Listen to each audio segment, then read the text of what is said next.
California isn't losing businesses loudly anymore. It's losing them quietly, one decision at a time, one exit at a time. And now, even one of its most iconic brands is building a way out. When In-N-Out Burger, the company that practically is California culture, starts shifting its weight out of the state, that's not random. That's a signal. And today we're going to break down exactly what that signal means. I'm Donald Douglas, and this is the Douglas Insights, where we cut through the noise and look at what's actually happening beneath the headlines. Before we get into it, do me a quick favor. Like the video, subscribe to the channel, drop a comment, and share this out. Now, let's talk about In-N-Out. For decades, In-N-Out wasn't just a burger chain. It was a statement. A California institution built on discipline, control, and consistency. No franchising, no Wall Street money, no selling out the brand. And now, its owner is moving to Tennessee. A flagship location has shut down. Not because it failed, but because it wasn't safe.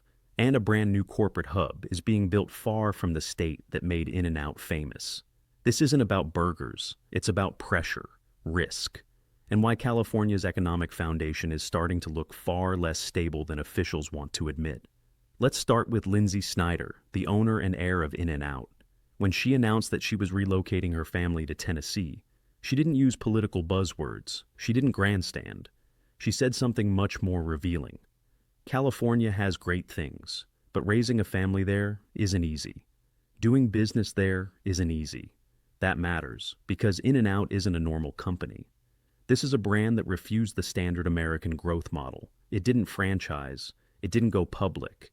It didn't hand control to investors. Everything, every decision, flows from one place.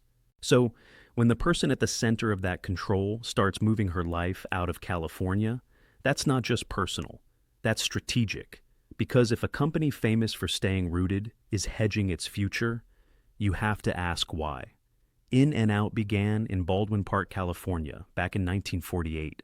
Harry and Esther Snyder opened a tiny stand with a simple idea: fresh food, served fast, without cutting corners. The menu stayed small, the standards stayed strict. They pioneered the drive-thru.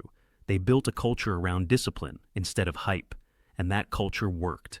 Today, In-N-Out generates roughly $2 billion a year. Each store averages millions in revenue, more than any major burger chain. Managers routinely earn six figures. Entry-level workers are paid well above industry norms, with benefits many competitors don't offer.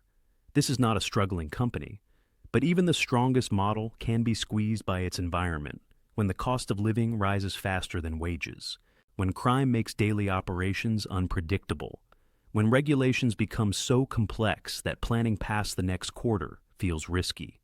That's when even icons start doing the math.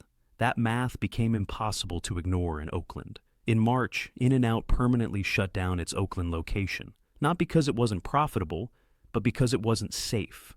Over 5 years, police logged hundreds of incidents tied to that address. Break-ins, robberies, gunfire, bullets actually striking the building. Security guards reported up to 5 incidents a day. In-N-Out leadership said police response times were too slow, and the risk to employees and customers had crossed the line. This matters because In-N-Out almost never closes stores. In fact, it had never permanently closed a modern location before this. This wasn't a spreadsheet decision. It was a safety decision. And that should worry anyone paying attention, because economic decline doesn't always show up as falling sales. Sometimes it shows up as the inability to operate safely at all. At the same time Oakland was unraveling, In-N-Out was quietly building something else. In January, Tennessee's governor announced a $125 million investment from In-N-Out to build a new corporate office in Franklin. The address? Double Drive. That's not subtle.